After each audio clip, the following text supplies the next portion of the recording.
जादुई इनाम। खड़गपुर नाम का एक गांव था। उस गांव में मोतीलाल रहता था। मोतीलाल बहुत ही भोला और सरल स्वभाव का इंसान था। मोतीलाल अपनी पत्नी के साथ एक छोटे से घर में रहता था।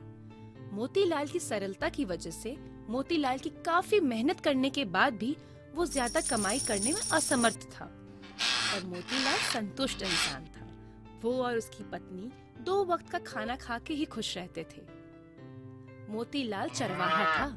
वो गांव के दूध वालों की गाय, भैंस, बकरियों को चराने लेके जाता था और यही उसकी आमदनी का जरिया भी था। गांव में ही एक छोटी सी पहाड़ी थी। मोतीलाल सब जानवरों को वहां लेके जाता था। मोतीलाल बड़ी सुरीली बांसुरी बजाता था। हर रोज जानवरों को चराने के वक्त बांसुरी बजाता था। एक दिन ऐसे ही वो पहाड़ी पर बांसुरी बजाता जा रहा था।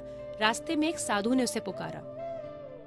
अरे चरवाहे, जरा सुनो। जी प्रणाम साधु महाराज। खुश रहो। क्या तुम्हारे पास पानी है? जी साधु जी, लीजिए ना। भगवान तुम्हें खुश रखे। कहाँ जा रहे हो? मैं पहाड़ी पे इन जानवरों को चराने के लिए। चलो मैं भी तुम्हारे साथ चलता हूँ।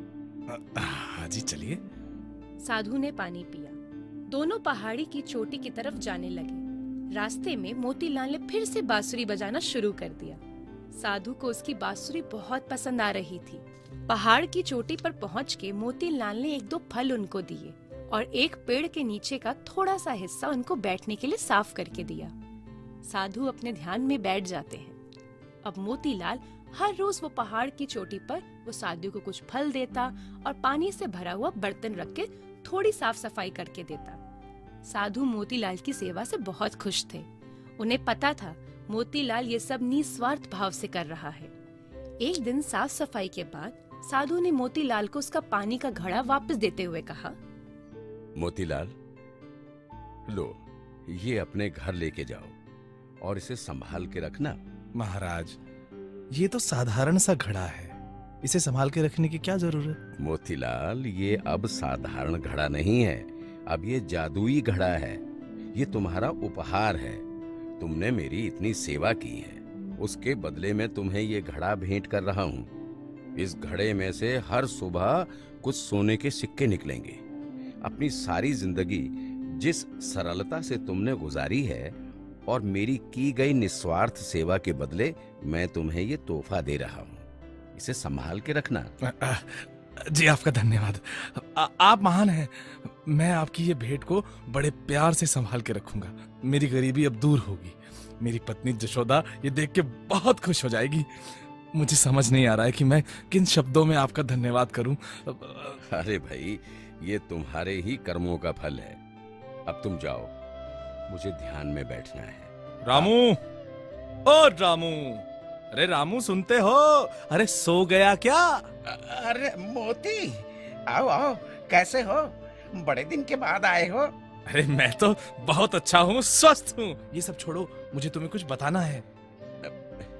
मुझे पहाड़ी की चोटी पे एक साधु मिले जिनकी मैंने दिल से सेवा की। बदले में पता है उन्होंने मुझे क्या दिया? ये घड़ा। घड़ा? बस उसमें तू इतना खुश हो रहा है? अरे छोड़ो, तुम नहीं समझोगे रामू। ये घड़ा ना जादुई घड़ा है। क्या जादुई घड़ा? हाँ, इस घड़े में से हर रोज सुबह एक सोने की मोहर निकलेगी। रामनंदा की आंखें बड़ी हो गई। वो लालची इंसान था। वो अब सोचने लगा था कि कैसे मोतीलाल से ये घड़ा चोरी किया जाए। फिर उसे एक उपाय सूझा और उसके चेहरे पे हल्की सी मुस्कान आ गई। मोती, तू बड़ा भोला है रे। वो साधु बोले और तू मान गया। तुझे क्या पता कि साधु सच बोल रहे हैं या नहीं? अरे हाँ, बात तो तुम्हारी सही है। तो कैसे पता करें इस घड़े का सच? एक काम करो, तुम इस घड़े को मेरे घर छोड़ दो है? क्योंकि तुम अपने घर इसे लेके जाओगे, फिर अगर वो साधु की बात सच ना हुई तो तुम्हारी पत्नी तो तुम पर हंसेगी। कल सुबह अगर मोहरें निकलती हैं, मेरा मतलब है कि मोहरें मिलती हैं, तो घड़ा तुम लेके जाना। हाँ, ये ठीक है, ठीक है, मैं ऐसा ही करूंगा। ठीक है, तो तुम आज रात के लिए घड़ा रख लो, अभी मैं चलता हूँ। ये बोलकर मोतीलाल रामनंदा के घर से चला जाता है। रामनंदा उस घड़े को बारीकी से देखता है और सोचता है, घड़ा तो दिखने में साधारण लगता है। कल सुबह पता चलेगा कि घड़ा वाकई में जादुई है या नहीं। सुबह रामनंदा उठा और सबसे पहले उसने बिस्तर के पास रखे हुए उस घड़े में हाथ डाला। जैसे ही उसने हाथ बाहर निकाला, उसके हाथ में 5 सोने की मोहरें थी। रामनंदा की खुशी का ठिकाना ही नहीं था। वो खुशी से झूम उठा और तभी उसके घर के दरवाजे पे दस्तक हुई। रामू, अरे ओ रामू, अरे फिर सो गया क्या रामू? उठ। रामनंदा ने अपने हाथ की सोने की मोहरें छुपा दी और दुखी सा चेहरा लेके मोतीलाल के पास जाता है। क्या हुआ? तुम्हें उस साधु ने बेवकूफ बनाया है मेरे दोस्त। क्या सच में? हाँ, उस घड़े में से कुछ भी नहीं निकला। तुम चाहो तो देख सकते हो। अच्छा, ये साधु महाराज ने ठीक नहीं किया मेरे साथ। मैंने उनकी इतनी सेवा की और उन्होंने मुझे बेवकूफ बनाया। मैं अभी जाके पूछता हूँ उनसे कि उन्होंने मेरे साथ ऐसा क्यों किया। नहीं नहीं नहीं नहीं नहीं, ऐसा मत करना। साधु तुम्हारी हंसी उड़ाना चाहते थे, इसलिए तुम्हें बेवकूफ बनाया। वरना तुम ही सोचो, एक पानी के साधारण घड़े में से ऐसी मोहरें कैसे निकल सकती हैं? मोतीलाल उदास होकर अपनी जानवरों को चराने के लिए लेके जाता है। आज उसने बांसुरी भी नहीं बजाई। आज उसने साधु की सेवा धीरे धीरे और उदासी से की। साधु ने मोतीलाल से पूछा, क्या हुआ मोतीलाल? आज तुम बहुत उदास दिख रहे हो। कुछ नहीं। कुछ नहीं से तुम्हारा क्या मतलब है? आज तुमने अपनी बांसुरी भी नहीं बजाई। आपने मेरी हंसी उड़ाने के लिए ही वो घड़ा मुझे दिया था ना। है? सारा गांव मेरा मजाक उड़ा रहा है, पर मुझे लगा आप साधु हैं, आप ऐसा नहीं करेंगे। कम से कम आपसे ये उम्मीद तो ना थी मुझे। क्या बात कर रहे हो मोतीलाल? मैं साधु हूँ, मैं झूठ नहीं बोलता। वो घड़े में से मोहरें नहीं मिली क्या? और नहीं तो क्या, भला पानी के घड़े में से मोहरे कौन निकाल सकता है? मैं भी मूर्ख हूँ। आप साधु हैं, जादूगर थोड़ी हैं कि मैं आपकी बातों में आ गया। अच्छा ये बताओ, वो घड़ा कहाँ है? लेकर आओ। वो घड़ा तो मेरे दोस्त रामनंदा के घर पे पड़ा है, और वो एक किसान है। वो इस वक्त घर पर नहीं मिलेगा। मैं कल वो घड़ा आपके पास लेके आऊं? अच्छा, तो ये बात है। एक काम करो, आज मैं तुम्हें जादुई लकड़ी देता हूं। तुम वो रामनंदा के पास लेकर जाओ और तुम बोलना, रामनंदा जो सच है सच बता दो, वरना ये लकड़ी तुम्हें पीट देगी। क्या मतलब है आपका?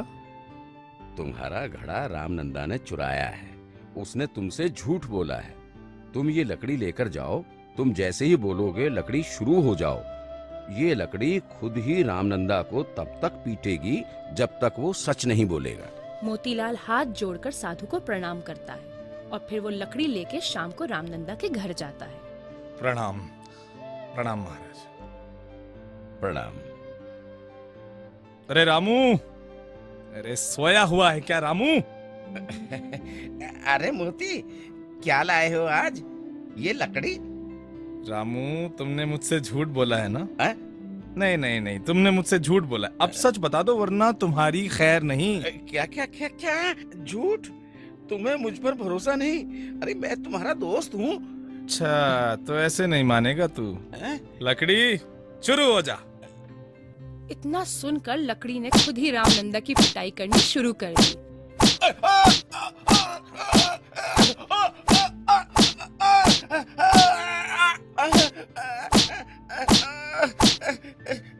रामनंदा पूरे घर में यहाँ वहाँ भागता है, पर लकड़ी नहीं रुकी। कुछ देर बाद रामनंदा ने मोतीलाल को भागते भागते बोला, मेहरबानी करके ये लकड़ी को रोकने को बोलो। जब तक तुम सच नहीं बोलोगे ये नहीं रुकेगी। ठीक है, देखो मैंने झूठ बोला था। उस घड़े में से सुबह मोहरें निकली थी, मैंने वो छुपा दी। तुम अपना घड़ा और ये लकड़ी लेकर जाओ। ये हुई ना बात। ये सुनकर लकड़ी रुक गई और गायब हो गई। रामनंदा ने वो घड़ा चुपचाप मोतीलाल को दे दिया और शर्म से उसकी आंखें झुकी की झुकी रह गई।